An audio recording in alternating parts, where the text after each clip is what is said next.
can't deny it. Tonight I'm on my fly shit, stunting how I want it, son. Hate it or you like it. Me and D Crawford, you see us looking starstruck. Don't want your mouth run up in, I suggest you keep it shut. I stay fly, no matter the occasion. All black everything, looking all crazy. Ladies all love me, that's why the niggas hate me, but wouldn't dare approach me, so that hate. What's going on, world? I'm Wesley from Aconnectiontv, the network, the one channel on YouTube where we actually adopt similar connections despite our differences. And the similar connection that I want to adopt with you is for this late ass review of a Real Housewives of Atlanta reunion dose. Now, the reason why it's coming extremely late is because I went to California this past weekend for Latino Oasis. I had a hosting gig out there and I definitely had a blast. Check out that video and you'll get to see how much fun we actually had in California. Shout out to Randy, Pablo, Brian, Dwayne, Joe, Egypt, Suki, Envy, Crave, Bam Bam, Red, the whole crew that was out there. I met some new people, had some great fun. But we started this reunion off with Andy asking about the $20,000 donation to the Detroit schools. And of course, Kenya made the donation so she can show up Nene. And of course, Nene didn't concern herself with making a $20,000 donation because she was just like, honestly, I think Nene was talking out of her ass, just talking that smack because she thought that Kenya would not, you know, bite. But when Kenya bit, she then decided to say, okay, I don't want to make a mockery out of charity so that she wouldn't have to give up $20,000. Not saying that she can't afford it, not saying that she's not a rich bitch or whatever the case may be, but I did not, honestly, I don't think that she really wanted to donate the money. I think that she was just trying to call Kenya out, and Kenya wrote a check that she could cash, and Nene wasn't expecting it, so she decided to just leave it alone and say, oh, I don't want to make a mockery out of charity. You're right, I'm wrong. I'm a poor bitch. I'm not a rich bitch. I'm a poor bitch. I'm like, okay. Whatever, Nene.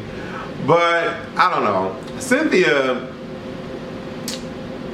we get into her and her whole being gangster. And it was cool that Nene actually vouched for Cynthia and said that Cynthia isn't different. Cynthia always speaks up for herself. Cynthia always has been this way. We're just now seeing it on TV. I thought that was cool for Nene to vouch for her on that. It really said a lot. But Cynthia, it was a change for us as the audience. And it was very interesting to watch the transition from her and Nene being thick as thieves to her and Nene not being thick as thieves. Say that 3 times if you can. Thick as thieves, thick as thieves, thick as thieves. But all in all, I liked Cynthia this season. I just think that she was messy for no reason on many occasions, especially with the whole Phaedra situation. That was really, really messy. She did not need to get involved. And for her excuse as to why she got involved, she just wanted Phaedra to nip it in the bud and close it up or whatever. I'm like, no, you're being messy. It wasn't, if that was the case, first of all, you didn't need to bring it up in front of everybody. If you could have, if you really genuinely cared, well, she said she didn't care one way or the other, but you cared enough to bring it up. So obviously you did care. But for me, if you were that okay or respected Phaedra remotely because y'all didn't have any beef beforehand, you should have pulled her to the side and said, Phaedra, this is what's going on, this is what I'm hearing, and I don't know if you want to take the opportunity to clear this up or not, but you need to check your man. That would have been the ideal situation for Cynthia to do, but she did not do that. I liked how Cynthia went toe-to-toe with Phaedra though. Phaedra got a little caught up and really couldn't think of anything to say. And Cynthia got Phaedra together as far as the read and the shade is concerned when she was like, win a case. Win a case. Like I said, she didn't back down, so I was really rooting for both of them, but glad that Cynthia did not back down. We get into Phaedra and Candy's storyline, and Candy admits that she was going through a lot at the time. She says Phaedra never made it seem like it was bothering her that much that Candy wasn't around, but she actually did speak to Phaedra, you know, and we saw this. Phaedra kind of played it off like, whatever, I don't care. Apparently, Candy had a family member that was going through jail situations, and she had her tour situation, and she had her marriage issues, or whatever the case may be.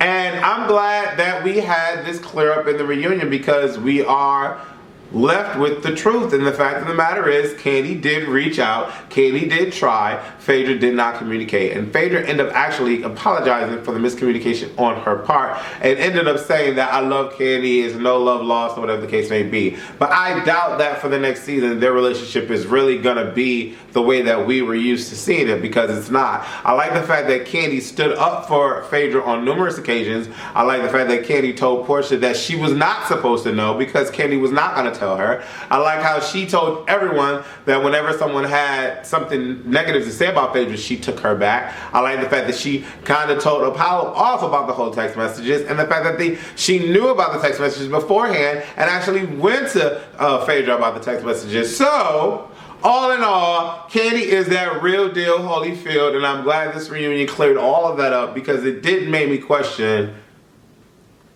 Candy's validity and how she takes her friendships seriously or not. So I liked that part. The friend swap storyline. Candy says, I'm Team Candy. I so believe that to be true, and she doesn't feel like she has to take any sides, and she's not going to take any sides, and I completely respect her with that. The reunion was definitely divided, with Nene, Phaedra, and Portia against Kenya, Claudia, and Cynthia. First of all, a lot of y'all were saying that I don't know what was up with your look. You didn't. Cynthia's look was terrible. She looked like a bobhead, or whatever the case may be. I have a weakness for women with curls, and that's exactly what Cynthia had on. And somebody said something about her outfit. Her outfit is flawless. Truth be told, I can't remember the lineup that I had, but I think Kenya was last or Portia was last. One of them two had to be last, because I didn't like the flower lace, whatever the thing might be. And now looking at it again, I would put Kenya and Portia last, with Nene right after them, or probably put Nene before Candy. I don't know, because Nene's look was hot to death. It was fresh, but Cynthia still is number one for me. So it is what it is. Y'all don't like it, that's fine, but Cynthia is number one for me. I love a female with curls, and to be quite honest, I would love to see Nene in a curl. Maybe it has to be blonde, since she's always wearing a fucking blonde wig. I don't know why. I don't know, does Nene really want to be white in real life? Like, I don't know. But I definitely believe that Cynthia had the best look. That's just my opinion. Nene says Kim and Sheree would have not done anything close to what the other girls have done, or they would have not said anything close to what the other girls have said. I don't know about all that, because I remember Sheree saying some foul things, and I remember Kim saying some foul things, but they only said foul things when foul things were said to them. So, what's good for the goose is not good for the gander. I don't know. But at this point, I think Kim and Sheree had marriages on the show. There's a lot of females that don't. And I still feel strongly like Nene that every freaking female that does not have a husband, or is not seeing someone, dating someone seriously, needs to be off the fucking show. And I'm pretty sure that that's why Kenya and this millionaire matchmaker guy got involved, or whatever the case may be, for next season. I don't know. That's just, I don't know. Dealing with Walter and the African Prince and all this dumb shit that keeps coming out of this shit. I don't know. I would not be surprised if that's why Kenya hooked up with the millionaire matchmaker. That's just my thing. Only 3 husbands ended up being behind 9 freaking females. Is it 9? It's Claudia, Cynthia, Candy, Kenya, Nene, Phaedra, and Portia. 7 girls. So 3 husbands, 7 girls. You do the math. Something's off. And it's called the Real Housewives of Atlanta. Really? We obviously know that Apollo can't be there because he's in jail. But what are we talking about? Really? Real Housewives of Atlanta. Not women, real women of Atlanta. I'm just saying, that needs to be fixed. I liked how Greg had Nene's back. Greg was not wavering. Greg did not really care about public opinion or popular opinion. He was there for his wife, and he considered Nene to be a trophy. I thought that was hot. They talked about the whole dating African princes thing. Kenya says she started the trend, you sure enough did with the lie, and then all of a sudden it just became this thing. Apparently there are a lot of Africans in Atlanta, and I don't know, messing with a married man is not cute. It really isn't. And I recently got another offer to get involved with somebody that's married, and I'm just like, no, I'm not doing it. When I know about it, I won't do anything. But if the person doesn't tell me and I don't know and I'm thinking that the person's single, can't fault the brother. But I know them and I'm not doing it. And yeah, that's just that. So if Portia decided to mix and mingle with a married man, it's not a good look. It just really isn't a good look. Phaedra says that Mr. Chocolate's storyline is false. She said that it's crazy that that people believed Apollo when Apollo is going to jail for fraud, and that the text messages could have been false. I completely believe her. I really do. I believe her. And I do believe that Apollo made this whole thing up. We're never going to find out because he's not going to get out anytime soon, in less than 5 years. So, I don't know. It was really interesting how Kenya and Phaedra went back into a negative space out of nowhere.